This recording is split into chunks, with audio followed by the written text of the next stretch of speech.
Entering the 2022 season, the Miami Dolphins were expected to take a step. How big of a step was the question, but it was a consensus that they were expected to improve after acquiring former Chiefs star receiver Tyreek Hill and with new head coach Mike McDaniel. McDaniel was expected to come in and help improve third-year quarterback Tua Tagovailoa and help take his game to the next level.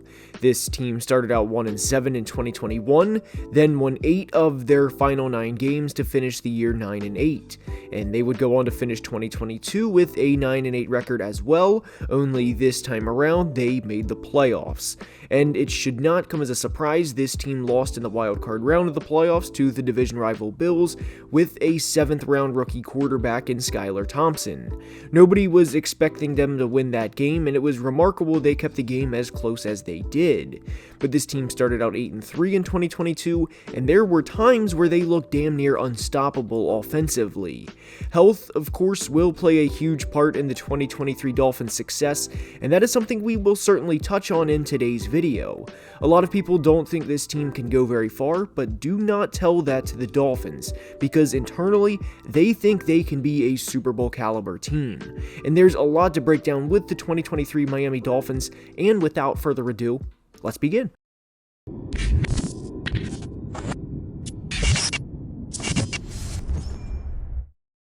And we are starting today's video by discussing what must happen for the Dolphins to be successful this year, and that of course is staying healthy. While this technically applies to every team, it's a lot more emphasized with the Dolphins because of the injuries quarterback Tua Tagovailoa endured in 2022, and more specifically, the concussions he endured last year. You can't talk about the 2023 Dolphins without mentioning injuries, so I wanted to get it out of the way at the start of the video. But if Tua ends up missing time this year, whether it's due to a concussion or not, the Dolphins went out and signed Mike White in free agency, so they have a viable backup option. In the best case scenario, of course, Tua plays all 17 games and plays them injury-free. And if he does, well, if 2022 proved anything at all, when the Dolphins are healthy, they can compete and beat anybody. They started out 3-0 last year, and in those games they beat the Patriots by double digits as their defense would allow just 271 yards of offense. They would win in a dramatic come-from-behind win over the Ravens as they were down 21 at halftime, and they would win in a very close game over the Bills with a score of 21-19. I do think they would have lost the Cincinnati game regardless, as their defense was on the field for over 85 plays against the Bills just 4 days prior, but the Cincinnati game was the game Tua got hurt and he missed the next few weeks. They fell to 3-3 before Tua returned and helped the team improve to 4-3 with a win over the Steelers on Sunday Night Football. The 4-game stretch after the Steelers game to me were the best 4 games Miami played all year outside of the Ravens game. They had nearly 400 yards passing on the day against Detroit, and both Jalen Waddle and Tyreek went for over 100 yards, with Tyreek nearly going for 200 as he finished with 188. The Lions had a bold strategy defensively of getting into a track meet with the Dolphins offense, and, well, Tua finished the day with a passer rating of 138.7, and everything was clicking. Miami had 4 straight games of 30-plus points, with the Lions game being the first of them, and in this 4-game stretch, Tua threw 10 touchdowns to 0 interceptions and completed over 72% of his passes.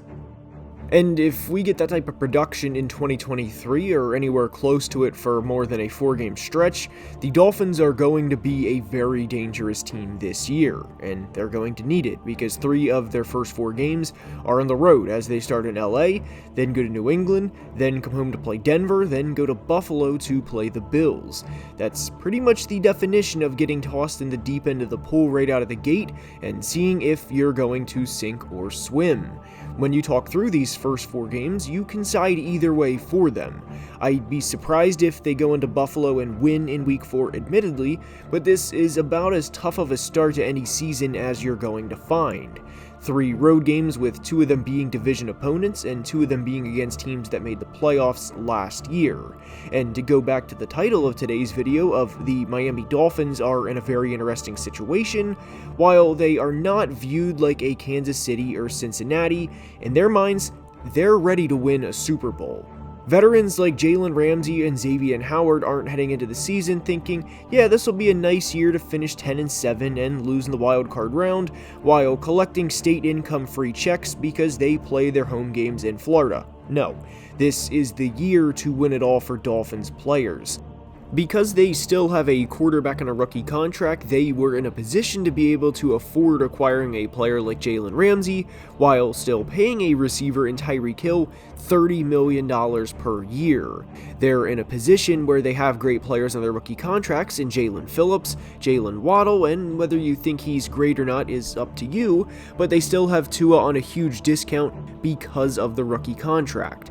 So just because they didn't make another huge move this offseason or make a Rams-type trade, the Dolphins very quietly have pushed all their chips to the front of the table. And when you think about the Dolphins, you probably think about the big three they have on offense in Tua, Jalen Waddle, and Tyreek Hill. But their defense is a very, very underrated unit heading into the season, and they have talent everywhere. I've been a big Jalen Phillips advocate for a while and think he is one of the most underrated players heading into the 2023 season. He's not a fun player for opposing offenses to have to game plan around, and had the 7th most pressures in the NFL last year. Only Micah Parsons, Nick Bosa, Max Crosby, Za'Darius Smith, Chris Jones, and Myles Garrett had more pressures than Phillips, and Jalen is only 24 years old, so for him to show this much both production and potential already is extremely encouraging for his future, and because of the division they play in, I would be surprised if he doesn't finish top 10 in pressures for the second consecutive season. And having a number 1 pass rusher is a must for any team that has deep playoff run aspirations, but it's especially a need in the AFC when you're in a conference with all of the elite quarterbacks. You have to have a guy go get after the passer, and Jalen certainly can and will do that. But he's not alone in that pursuit. During the 2022 season, the Dolphins traded for former number 5 overall pick Bradley Chubb, and you can say what you want about Chubb and him not living up to being a former top 5 pick as a pass rusher, but him being a Robin to Jalen Phillips Batman is a very good role for him to be in, and one he can successfully play. Phillips will draw more of the attention from opposing offensive lines, whether that's from chips by a tight end or the running back staying in to protect and help as much as he can with Jalen, but what's that going to do for Bradley on the other side? The answer is it's going to give him a lot of one-on-ones in obvious pass rushing situations, and with the secondary the Dolphins have, it wouldn't surprise me at all if Miami has 2 double-digit sack players this year. Defensive lineman Christian Wilkins is one of the more underrated players at his position across the league, and I would be very surprised if the Dolphins are not trying to work out a contract with him privately, because he has certainly earned an extension. You may be surprised to know that out of all of the players on Miami's defense, Wilkins finished 3rd on the team last year in total tackles with 98, and was actually tied for first in tackle assists because Wilkins is always hustling to the football, and Wilkins didn't luck into 16 tackles for a loss last year alone. They are a very good team up front, and I also like a few of their linebackers in Jerome Baker and the free agent acquisition of David Long Jr. The Dolphins finished 24th in points allowed last year and actually had a negative point differential despite being a winning team, but this is something they've put a lot of effort into over the past year and a half. They want to get better defensively so Mike McDaniel doesn't feel like they have to put up 30 points per game to win. And an underrated part about the 2023 Dolphins team, and ultimately their season, is these guys are going up against each other every day in practice. Iron sharpens iron, and at the NFL level, if you're not confident heading into every game that you're going to win, you're not. So if the Dolphins defense can stop the Dolphins offense, a unit that expects to be very good this year, then they will head into every game thinking they can and will stop everybody. But back to the linebacking duo of Baker and Long for a minute, I think these guys are going to play well together and continue to build on what was a good run defense in 2022. The Dolphins quietly allowed the 4th fewest rushing yards last year, and for Miami's defense this year, it's going to be about stopping the pass. Oh, and they addressed that too by bringing in the 6-time Pro Bowler and 3-time first-team All-Pro player in Jalen Ramsey. And having the aforementioned pass rush will only benefit Jalen and Xavier Howard because it will require less time to cover opposing receivers. This is a big reason why pass rush is so emphasized. A good pass rush can disrupt an entire game, and unfortunately Dolphins fans know Xavier Howard did not have a good 2022 season. There's no way around that. But if in the scenario Xavier plays bad to start the 23 season, the Dolphins have depth at corner, whether it's Kader Kohou entering his second season, or even rookie corner Cam Smith. And I know the common belief with Xavier Howard is because he had a down year last year, and because he turned 30 earlier this month, he's only going to decline because his physical ability will start to decline as he gets older. But pertaining to 2023 specifically, I think Xavier will have a solid year for a few reasons. He knows his career is on the line this year, and if he doesn't perform, well, the NFL is a take-no-prisoner league, and guys will burn him time after time after time. So it's either get your lunch money taken or step up and take somebody else's. And sure, Xavier won't have 10 interceptions like he did in 2020, but with the younger guys behind him, this will be the best football we see from him for the rest of his career. Because if Kader or Cam Smith comes in and starts balling, and given they're 6+ years younger, Xavier's done. I also like the safeties the Dolphins have in veteran Deshaun Elliott and third-year player Javon Holland. Javon is a do-it-all safety and a player that, whether it's this year or another year in his career down the road, I do expect him to make at least one, if not two, Pro Bowls. Elliott is coming over from the Lions after having a 96 tackle season, and the big thing to remember with Elliott is he's not your typical coverage safety. He's going to help with run defense, and if he has more than 2 or 3 interceptions this year, quite frankly, I'd be surprised. But the secondary has quite a bit of depth, and what they need to improve on from 22 to 23 is simply not allowing as many points. They finished 24th last year in points allowed per game, and in order for Miami to make a run this year, they need to finish in the top half. And not only do they need to finish in the top half, but they need to force more than a measly 14 turnovers, which is what they created in the entire 2022 regular season. That ranked 30th in the NFL, by the way.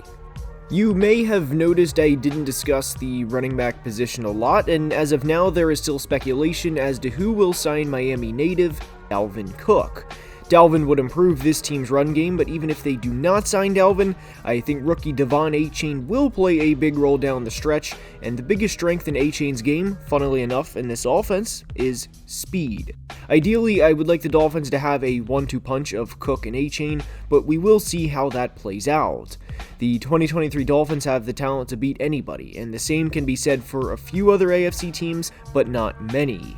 Tua's health is going to play a big part this year, and we all obviously wish him the best and hope we get a full, safe 17-game season from him. Winning early and often is going to be critical for this team because the final 4 games for Miami are home against the Jets, home against the Cowboys, at Baltimore, and home against the Bills. All 4 of these teams could very easily make the playoffs, and this is a hell of a 4-game stretch to end the season right before the playoffs. The team MVP, breakout player, team ceiling, and team floor are on the screen, and I hope you enjoyed as that wraps up Team Preview 3, and if you did, please like the video and subscribe to the channel as each only take a second to do and make a big difference. Only about 31% of people watching are subscribed, so if you enjoy, please help the channel out, and until next time, please be safe and have a great day. Love you guys.